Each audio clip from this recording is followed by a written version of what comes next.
Хүний эрхийн олон улсын гэрээ конвенцэд нийцүүлээд хүний эрхийг хангахтай холбоотой зарим хуульд нэмэлт өөрчлөлт оруулах тухай хуулийн төслийг өнөөдөр бид нар хэлэлцэж байна.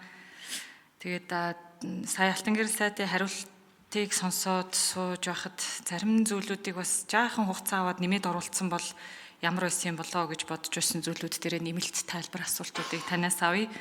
Тэгээд хэдий олон улсын гэрээ конвенцэд нийцүүлээд хүний эрхийг хангахтай холбоотой асуудууд өнөөдөр яригдж байгаа ч гэсэндээ ер нь бол үндсэн хуулийнхаа 19-р зүйлийн 19-ийн 3-т заасан хүн эрх хэрэгжүүлээгүй идэлхтэй үндэсний аюулгүй байдал бусад хүний эрх хэрэгжүүлэг хохироож болохгүй, нийгмийн хэв журмыг гажуудуулж болохгүй гэд яг энэ заалтынхаа дагуу бол нас хөндөд ороод ирсэн байсан бол дахин бүгдээрээ хүний эрхийг хангахтай холбоотой хуулиудыг ярилцахдаа илүү их хөнгөн байх байсан болов уу гэж бодож байна. Тийм учраас 4 асуулт байгаа. Тэгэхээр та сайхан хариулаад өгөөрэй.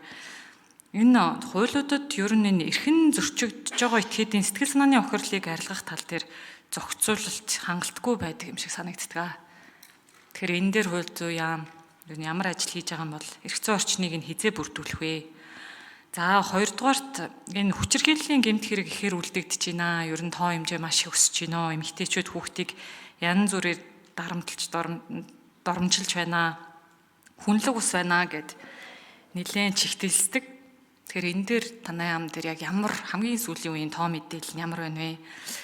Хүслээр болдог бол одоо хариуцлагыг нь чангатгах юмсан. Гэтэ та бас түрүүхэн хариуллаа. Хуулийн тэр санкцууд нь чанга байснараа аливаа асуудал шийдэгдэхгүй гэд. Тэгвэл энэ чиглэлээр ямар ажлууд хийгдэж байна вэ? Яаж бүгдээрээ энэ гэмт хэргийн одоо тоог багасгах вэ? За 3 дугаар асуулт нь болохоор гин буруугүй хүнийг үндэстгүүгээр баривчлаад л нэлээд тийм нэр хүндэд нь халдсан асуудлууд бол явдаг. Эрхийг нь бас ноцтой зөрчдөг. Тэгээ хэрвээ буруугүй болвол нэн даруй тэр энэ хүн бол гин буруугүй байсан юм аа гэдгийг нэг тийм мэдээлждэг болвол нэг хэдэн жилийн дараа энэ хүн гин буруугүй байсан юм байна гэж цагаатгаад байгаа нь бас ямар ч тийм хэрэггүй юм шиг санагдаад байдаг. Тэгэхээр энэ дээр бас ямар ажлуудыг хийж байна вэ? За сүүлийнх нь болохоор энэ эрх зүйн тусалцаа авах эрхийг хангах чиглэлээр хүсэлт гаргах тухай бас одоо суусан байгаа. Тэгэхээр энэ дээр өндөр настан хөгжлийн бэрхшээлтэй иргэдэг одоо эрх зүйн тусалцаа үзүүлэх асуудлуудад нь одоо нэмж тусгах байдлаар энэ хуулиудад суулгах ёстой байсан шүү. Энэ дээр бас хариулт авъя. Баярлалаа. За Алтан гэрэл сайд хариулт өгье.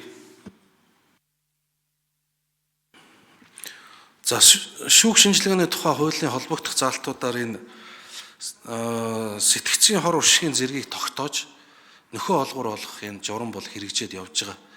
За шүүх шинжилгээний байгууллагаас сэтгцийн шинжээчтэй холбоод сэтгцийн шинжээчдийг эрх олгох бэлтгэхтэй холбоотой шатараас нь тодорхой арга хэмжээнүүд хийгээ явж байгаа.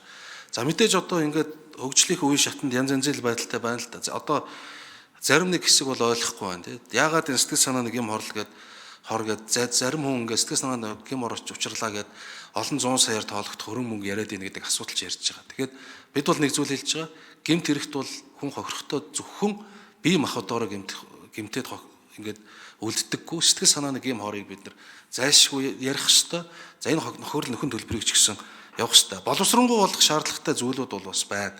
Тухайлх юм бол одоо ингээд гэмтэргийн улмаас амь насаа алдсан хүмүүс яар гэр сэтгэл санааны өндлөгөө хийхээр одоо 3 хүүхэдт нь гуруулаа өөр гарлаа гэдэг ч юм уу. Ингээд яаж зохицуулах уу гэдэг дээр бид нар арга ажиллагааны хувь зүйлүүд байна. Тэрнээс биш яг сэтгэл санааны гим хорыг бол барагдуулах чиглэлийн бодлого хэрэгжээд явж байгаа гэдгийг танд хэлье. За энэ хүчингийн гэмтэргийн статистик мэдээлэл харамсалтай сүүлийн жилүүдэд бол нэмэгдэх хандлагатай байгаа. Хорих байгууллагад ял эдэлж байгаа залуучуудын нэлээд хувийг энэ төрлийн гэмт хэрэгт ял шийтгдсэн залуучууд ялангуяа хөдөө орон нутаг аслагдмал газар амьдарч исэн залуучууд ийм хэрэгт холбогдох нэг байна. Ял шийтгэлийн бодлогын хувьд бол өнөөдөр насан туршаагүй этгээдийг хүчинтсэн гэмт хэрэг үйлдсэн этгээд 10-аас дээш жилийн ялтай байгаа. Тэгээ ял шийтгэлийн бодлогын хувьд бол харьцангуй доктортой байгаа. Бид бол энийг одоо цагдаагийн байгууллага юм уу гэмт хэрэгээс урьдчилан сэргийлэх чиглэлээр үйл ажиллагаа явуулахаас гадна ер нь энэ хөдөө байгаа залуучуудынхаа нийгэм соёлын эрхийн асуудлыг яаж хангах юм бэ? Хүйсийн тэнцвэртэй байдлаа бид нар яаж хангах вэ? Гэдгийг энэ асуудал анхаарал тавьж байгаа. Боловсролын сайттай яриад 10 жилийн хүүхдүүдийн хичээлийн хөтөлбөрт нь энэ чиглэлийн агуулгыг тусгахыгээд хамтарсан баг гараад гарын авлага гаргаад бас ингээд энэ чиглэлийн ажлууд хийгдэж байгаа.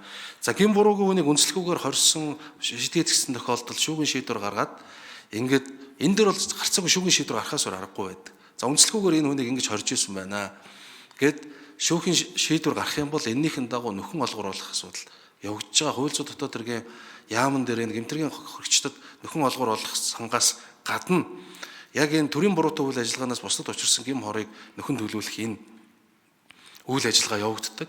За 2025 оны төсөв дээр бас энэ чиглэлийн хүмүүсийн төлбөрийг барагдуулсан ийм үйл ажиллагаа явагдсан.